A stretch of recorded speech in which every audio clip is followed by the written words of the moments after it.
Welcome to Risky Business, a show where we get to explore new and innovative ways to understand and reduce risk by bringing together some of the leading professionals in the transportation and the insurance industry. My name is Scott Grandys. I hope you enjoyed the show. Let's kick it on. Welcome back to Risky Business. This is by far my favorite time in my days. It is when we get to get creative.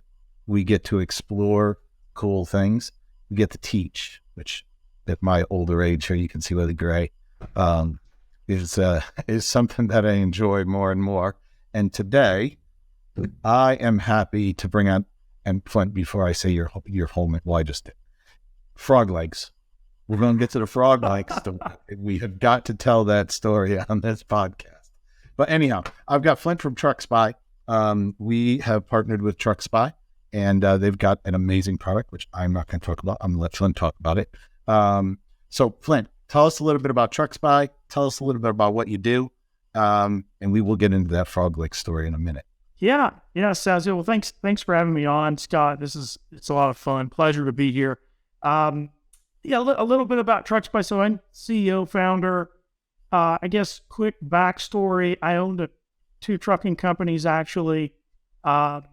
Found managing them day to day was just pure misery. I mean, it was a lot of phone calls. It was always putting out fires. It wasn't thinking strategically.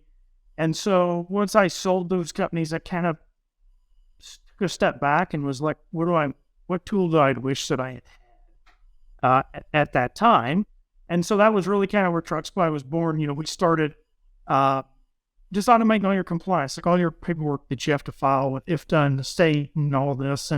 And slowly and surely our customers said, hey, can you do this and can you do that?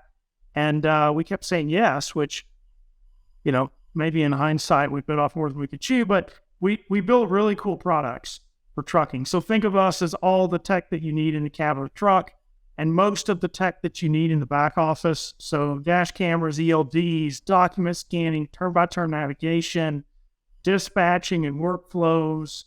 I mean, pretty much you name it, we do it if it needs to be done in the cab of the truck. And then in the back office, like the fleet manager gets full visibility on where everybody is, not only like in terms of GPS, but in terms of their day and their dispatch and their efficiency and their safety.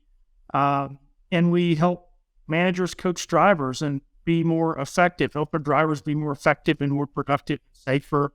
And we take a lot of pride, not only in what we build, but the outcomes that our customers get by working with us. So, well, I'm going to start with a focus on the cameras. Yeah. Because I can't even imagine how many times you guys run into this, because I run into it a lot. And when people say, oh yeah, we put cameras in trucks, I'm like, really? What kind of cameras? Like, the ones that capture the event. Yeah, the ones I bought on Amazon for $69. Yeah, exactly.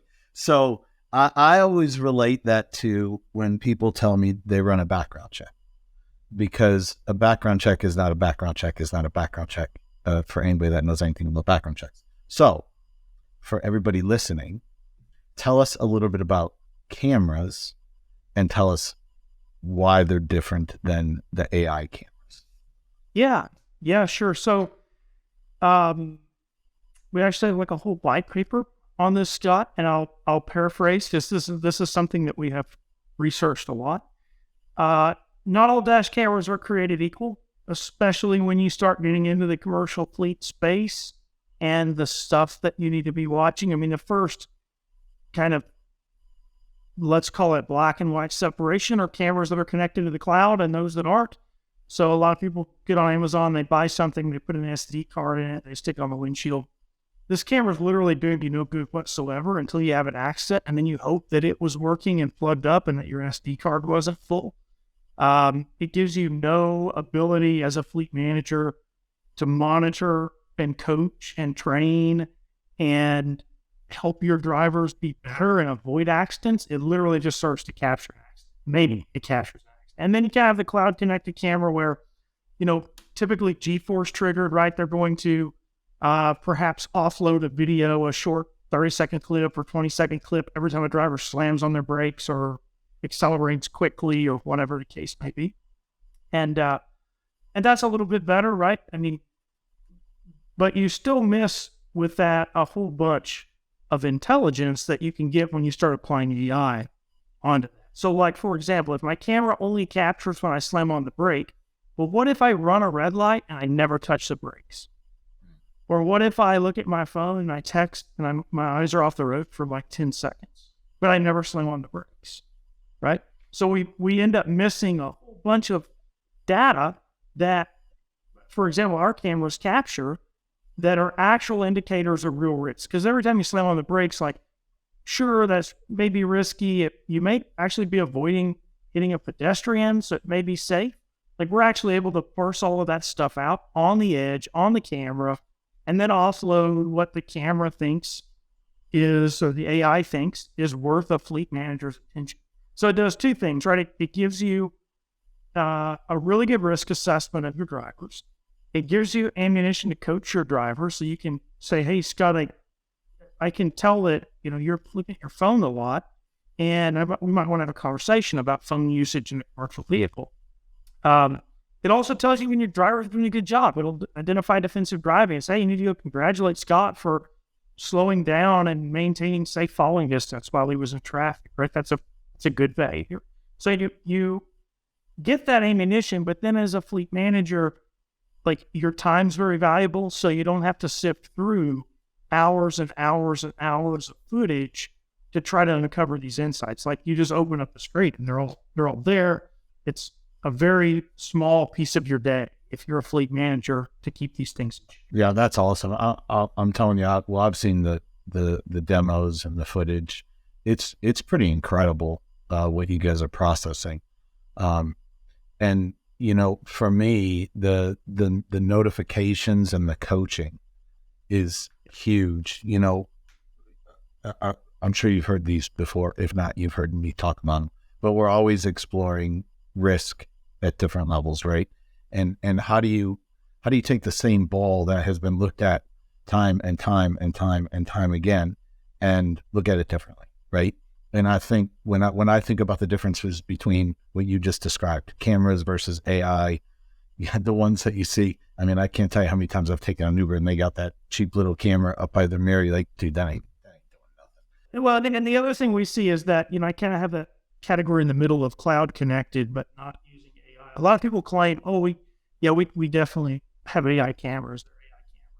But then if you actually look at the data stream, like, it's hard braking and distraction. It's a hard brake and a traffic light. So what they're doing is the camera triggers on hard braking and they're post-processing in the cloud to assign some extra thing to it, right? And you're still missing the stuff that didn't originate with the hard brake. And look, here's the other thing that we found, Scott, and we've got this on the cameras, but live and audible coaching for the driver. So like, if I look at my phone, the camera tells me that I'm distracted. If I run a stop sign, it tells me that I ran a stop sign. And what we see in the field is that this little tick, right? This like little alert, pretty minor in terms of what a driver is going to deal with all day. Over like a 3 to 4 week period, it actually reduces those risky observations by like 75 to 80%. We've seen it, hundreds of vehicles, right? Over and over and over in accounts that we monitor. And you're literally reducing risk. And like you said, there's all kinds of different layers of risk. And so as a fleet manager, like, you got to parse through, well, what's my hiring criteria? What's my, in and out of truck slips, trips, and falls policy is going to be? Same thing with cameras. You got to figure out what your policy is going to be. Up to what level do you want to manage, measure, and coach, right?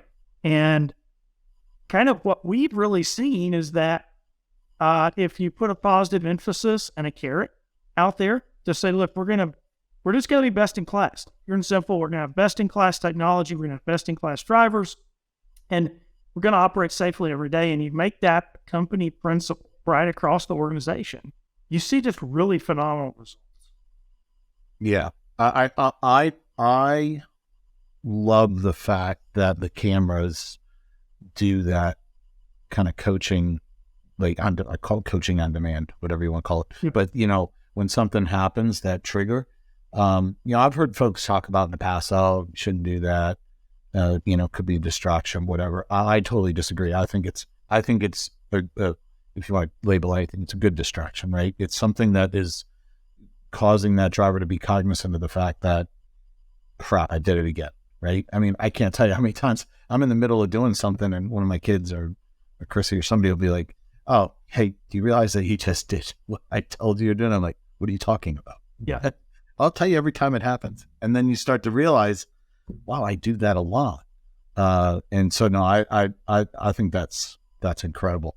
And the other thing that I think is really incredible about the AI cameras that you guys have, that inward facing technology, I think the distraction, one of the other podcasts I did was with a nutrition, Mark Manera, talked about nutrition and fitness.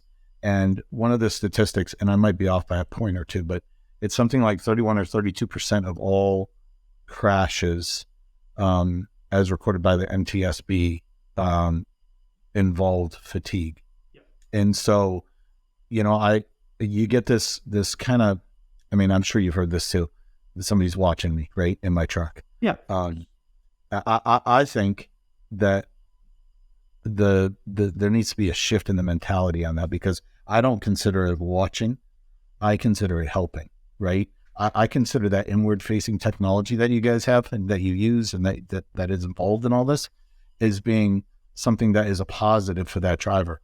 I mean, fatigue. If you can get that driver to snap and be like, you know what, I really do need to pull over because I'm fatigued, you're protecting them, right? If you're saying, hey, listen, we know that distractions are big and we see you're distracted, stop it. That's protecting them. So I don't know. What are your thoughts on all that? I think it's amazing. I think it's incredible. And I think it's on the forefront of stopping something before it happens. Yep.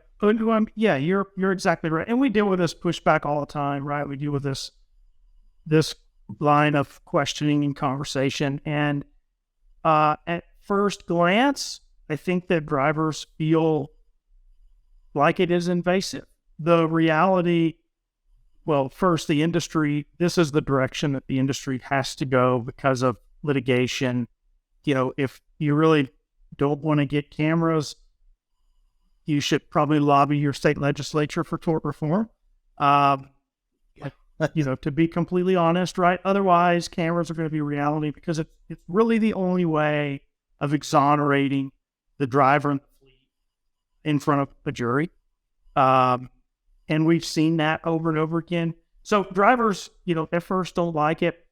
And then what we see is that, well, first, if the fleet positions it correctly, they can get minimal pushback. So if your drivers show up Monday morning and you put cameras in the trucks, they're going to talk to them and tell them every time that they're distracted, they're going to say, what the hell? Right? They're going to be upset. But if you get everybody together in a room and you say, guys, here's why we're getting cameras, insurance, accidents, we want to protect you, etc. We've got a script for this I can share.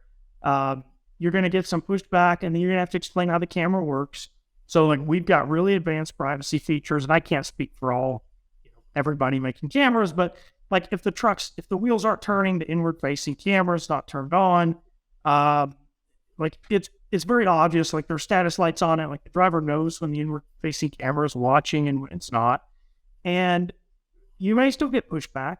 And then eventually all your drivers will come around. The first driver in the fleet that gets exonerated from an accident, we've seen this, we've had several staged accidents that we exonerated truck drivers, accidents that could have resulted in the driver going to jail had they not had a camera, and the fleet being sued for $20 million or whatever the number is. And we're able to pull that footage and show, I remember one example, a lady pulled, stopped in a stop sign, saw a truck was coming, pulled out, got hit by the truck, gets out of the car. All this is on camera, right? She's perfectly fine. She's talking to the drivers in a good mood. Highway patrolman shows up. She falls on the pavement. Her back, her neck, her knee, an ambulance, all of this stuff. And before you know it, one of these accident attorneys is on the scene, right? And this is going nowhere fast. This is going to be a big deal, yada, yada, yada. And then once we send the footage over, the accident attorney refuses to take the case. The highway patrolman writes the the lady that is evidently injured a ticket. Like the tide shifted very dramatically, right? And so, that, like, obviously we won that driver's love, and the camera won that driver's love. And what does he do? Well, he goes and tells all of his friends around the water cooler that work for this trucking company and all their neighbors and every driver that he meets, right? This really interesting story that he escaped. It was his fault, and then it wasn't his fault, and this makes for good water cooler banter. And so all of a sudden, right, you've made a whole bunch of fans out of this. And that's literally what the tech is there to do. It's there to get the driver home safe at night, and it's there to protect them from the general public at large. Because look, let's face it, Scott, like, truck drivers make mistakes sometimes and get in accidents, but a whole lot of the time, well, always, it's the truck driver's fault until proven otherwise. And a lot of times, it's actually not their fault, but they just can't. Yeah, no, I totally agree. And, I think the more, for me, I mean, you and I have talked about risk and scoring and all these data points. And, I think the other way people need to look at all of this is, I'm going to put on my old man education hat now. my gray is going to pop. When you look at the percentage of drivers who realize what is involved in analyzing the premium and the deductibles. So if we talk insurance just for a minute, they don't know. They have no idea what's being looked at. And if you roll that up to a fleet owner, which most fleets are less than 20 units, they have no idea what's being looked at when it comes to premium. As opposed to, like, if you or I were to go and buy a house, we know, okay, they're going to look at our credit score. They're going to look at our income. They're looking at our debt ratio, right? We know the things that are going to be looked at. Fleets don't know this. And I think the more that the message gets out that these cameras, not only do they protect you in a way that you just stated, that story, by the way, is absolutely phenomenal. You should tell that story all the time, because that's what we're talking about here, right? It's protection. And, the more that people realize that, one, it's here to protect, and two, the data and the analytics that come from the cameras and all of the things is related to safety. And safety is what's being looked at when it comes to insurance. So I think there's a ways to go yet on telematics and ELDs and the AI cameras and all of this stuff, and these fleets thinking that somebody's looking over their shoulder. Now, it's not as bad as it used to be. If I rewind the clock to 2019, when we did our first, just regular telematics in trucks, yes. Oh man, you saw those fleets with all 1999 trucks. You're like, oh yeah, they're running from the ELDs. They got 699s on the road. Get out of here, come on. But no, I just think it needs to be positioned that it's more about protection and teaching than it is anything else. Well, yeah, it's about making your fleet safer, from a driver's perspective, making them safer. And fleet owners have to tell a story. Like, I don't know, Scott, we run across a lot of fleets who have not really nailed down their safety policies, have not really implemented technology.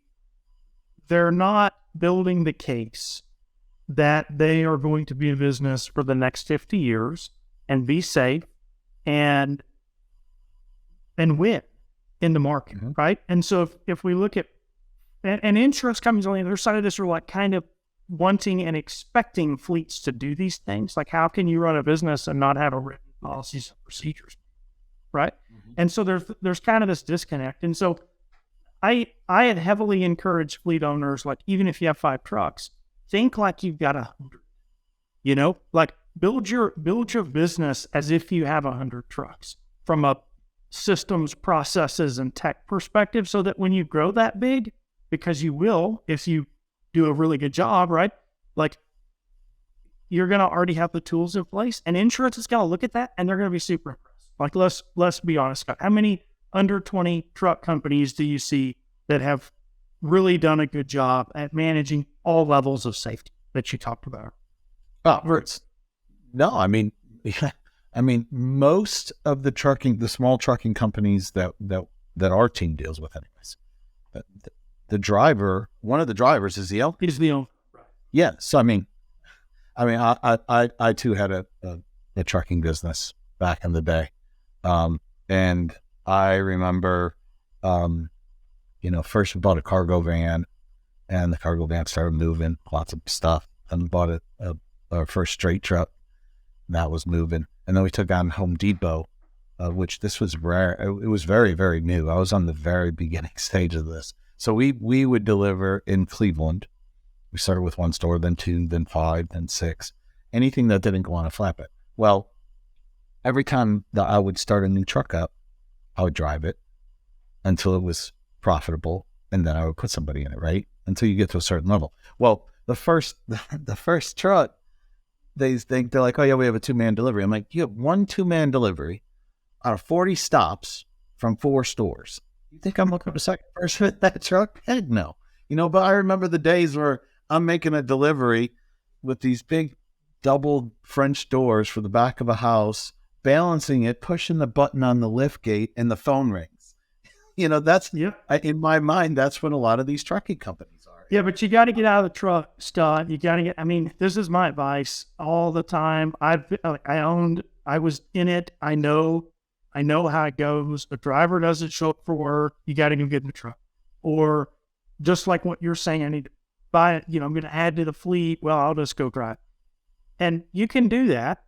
The problem is that and you've been here, right? It is impossible to work strategically and build your business and focus on the things that are really important to growing the business when you're behind a wheel. You can't do it. You can't take phone calls. Like, you're either going to be good at one thing or the other. And if you want to be a driver, that's great. Like, there are plenty of successful owner operators out there. If you want to be a fleet owner and grow a business, you've got to get out of the truck and get focused on business. Yeah, I totally agree. I have all these statements in my head. They mean nothing at the end of the day, but the things I've picked up along the way. And one of them is, one of the folks that I had as part of my business life for a while, used to always say, listen, it's time for me to work on the business, not in the business, right? Yep. Yeah. And I think that, if there's any small truckers listening today, that is the one big thing I think is critical, right? Like, you got to get out of that truck. You're so right. Because the moment that I did, things started to change. In the middle of that, you got a claim here, and you're like, crap, we just broke a window. Here's not $500 out. That truck's not profitable today. You know what I mean? It was just stupid stuff that could have been avoided.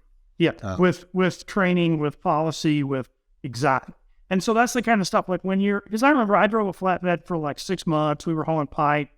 We had this huge contract, which was a great deal as, the owner of the fleet, to get a contract hauling pipe for Shell. And so, but we had to move X number of loads in a certain period of time. And these were like, I don't remember, from somewhere in southern Louisiana to like down the Gulf Coast, almost to Mexico, Texas.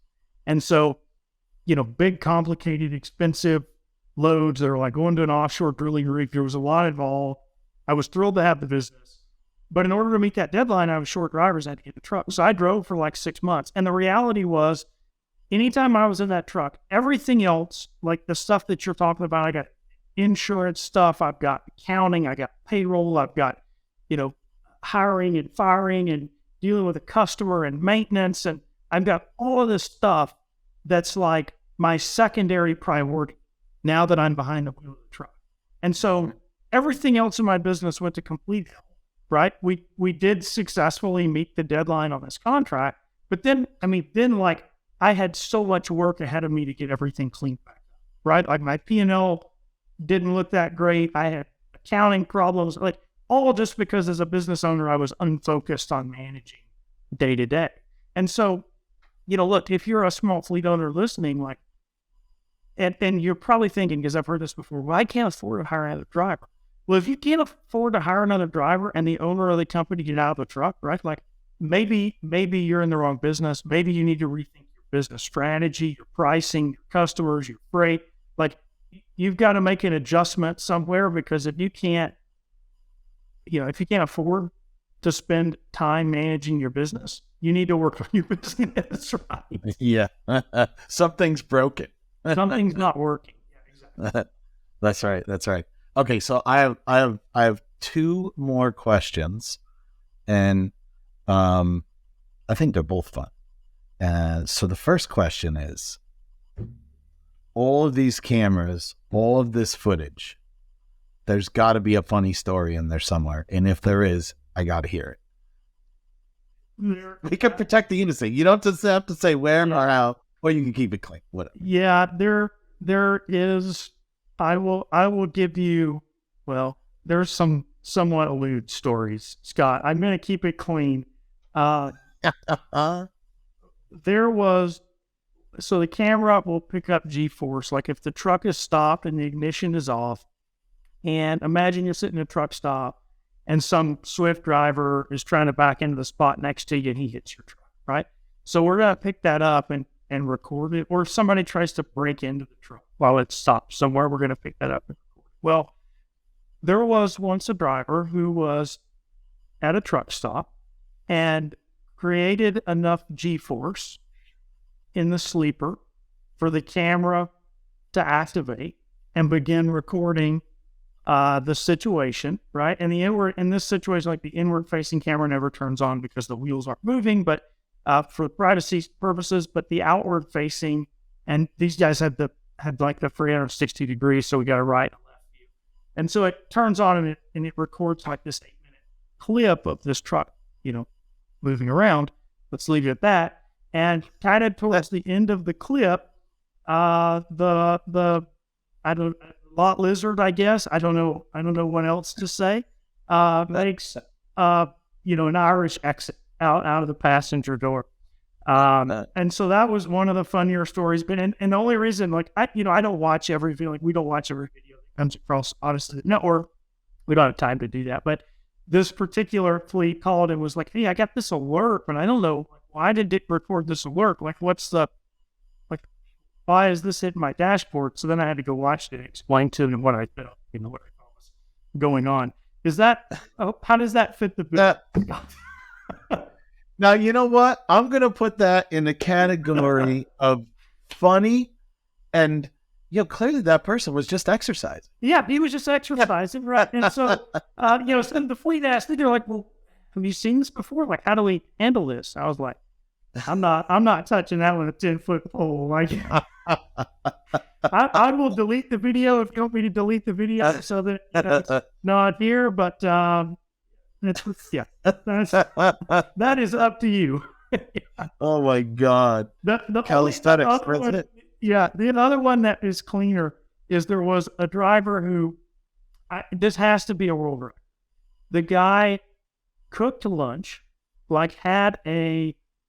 he basically unfolded a kitchen, and we're watching for distraction. So we're like going down the road 70 miles an hour, and the guy literally starts pulling stuff out of cabinets and plugging things in to like an inverter, and he sets up a kitchen right there in the passenger seat while he's driving. While he's driving down the road, puts a pot of rice on, right, like on a little Bunsen burner, like a one burner, like a camp stove, but it's plugged into the inverter. Puts him on a pot of rice, right? And then whips out a frying pan, fries him up some chicken. I mean, this is all like over, a fairly long period of time. While we're like in, I don't even remember what state we were in. We were somewhere kind of out in the country, like the Dakotas or somewhere. And cooks his lunch and then proceeds to wash his dishes, right? And then eat with chopsticks as he drives down the road. Like has to be gotta be a world record, certainly. And same thing, right? Fleet call is like, I got this really long video and it looks like my driver's like also being a chef. Have you seen this before? And what do we do about it? Because like a lot of people call us for advice, and so once again, I would maybe talk about distraction, but the guy's eating healthy, right? He's in the lane. Like I would probably, request that he stays a little more focused on the road. But other than that, I don't know what to do about it. Get his recipe? Yeah, I did his recipe. He's like, yeah. That's You'd be surprised though. I mean, drivers, they're pretty skilled. Multitasking at its greatest. Yeah. Oh, dude, that's awesome. I love those stories. That's great. That's great. Yeah. Okay, so now the last question. Frog legs. You got to tell the story. Are you telling it or am I telling it, Scott? No, you got to tell it. You tell it better than I tell it. All right. You say it with such enthusiasm. Okay. So this was the first time you and I got together face to face. Right? We were at Chattanooga, Tennessee. We had gone down for the F3 Freightways, like Future of Freight convention. I think it was the first night of the convention, and we had both got in town, and we were wanting to go to dinner, so we booked a reservation at whatever the local like steakhouse was there downtown. I don't remember the name of it. I mean, it was, relatively nice place, right? Like, probably the nicest place in Chattanooga, but I don't know, right? I mean, it was a good steak dinner, and so we get the menu, and they ask us what we want for appetizers. Well, we'd already been at the cocktail hour, right, for the convention for, I don't know, an hour or two, business mixer, have 2 drinks on the house type thing. And the first item on the appetizers was frog legs, fried frog legs. Well, I couldn't resist, so I ordered them. And I was expecting like a presentation, sort of like chicken nuggets, right? I mean, I was thinking it's got to be a little bit kind of like a gamey chicken nugget. Well, they showed up, right, with this platter with all of these frogs, and they were fried, but they had, imagine if you take like a big toad and you cut him in half, right down the middle, and you take his back half and you just dump him in a fryer. That was really kind of what it was, right? But then they had like presented it, and each frog was splayed out, kind of spread eagle on top of each other. And it was like a pyramid of frog feet and hindquarters, essentially, with the butt still intact. And so the way you had to eat these, Scott's so the way that you had to eat these, right, is like Scott grabbed one foot, I grabbed the other foot, and we both pull, and we each get a frog leg. Oh my God. It was a good story. We were all like a little taken aback by the presentation. But the frog legs weren't bad. Like, I mean, they were kind of, you were eating an amphibian, like it was kind of like eating steak or, anything else. It's fried amphibian. So, or no, wrestling, not an amphibian, a reptile. I don't know my animals. So, what's funny? Like, I say this a lot on these. Like, dude, this is not we don't pre-rehearse this. We don't pre-record it. We think about it a couple days. I had no idea that we were going to go from a guy making fried chicken and rice in his truck. And Charlie, in a frog legs, yeah. But there you go. One thing leads to another. That's right. It's risky business ordering frog legs at a steakhouse. You don't know what you're getting. Yeah. Too bad we didn't have an inward-facing camera for that. I know. We should have probably captured that. And we still joke about that to this day. It was awesome. Yeah, it's awesome. It was awesome. Well, cool. Well, listen, Flint, always a pleasure. Thanks for being on. I hope people took away from this 2 big key things that I heard. One is, it's not about privacy; it's about protection, right? The cameras are there to protect the drivers and what they're doing, because they're a target. They're a target. And the second thing is, for the small fleets, and there's a lot of them out there, you got to work on the business and think about safety and think about cameras and think about risk and how that affects premium and losses and some of the major costs in a fleet's business. Those are my 2 big takeaways. I don't know if you've got any other takeaways as we wrap up. Yeah, I will just reiterate, work on the business. I mean, if I look at, we're in this market as you are a lot, and there's roughly 20,000 companies that enter the market, new DOT numbers every month. There's roughly 25,000, at least currently, that leave. Don't be one of the 25,000 that leave. It's a competitive marketplace. Make your business better, impress customers, build better revenue, control cost, and you'll be profitable and here for a long run. And the only way you can do that is by working on the business. Yeah. Yeah. Totally agree. Well, listen, thanks for being on. Yeah. We'll see you again soon. and we won't be having frog legs. Yeah, well, and that was We'll try something else. Another takeaway, right? If you're in Chattanooga, go order the frog legs. That's right. Go order the frog leg. Yeah, thanks, Scott. This was fun. All right, cool. Peace. Yeah. See ya. I hope you enjoyed our show today. Remember, when it comes to creativity and innovation, I always like to quote one of my favorite lines out of the movie Tommy Boy. If you ain't growing, you're dying. There ain't no third direction. My name's Scott Grandys. I'll see you on the next show. Peace.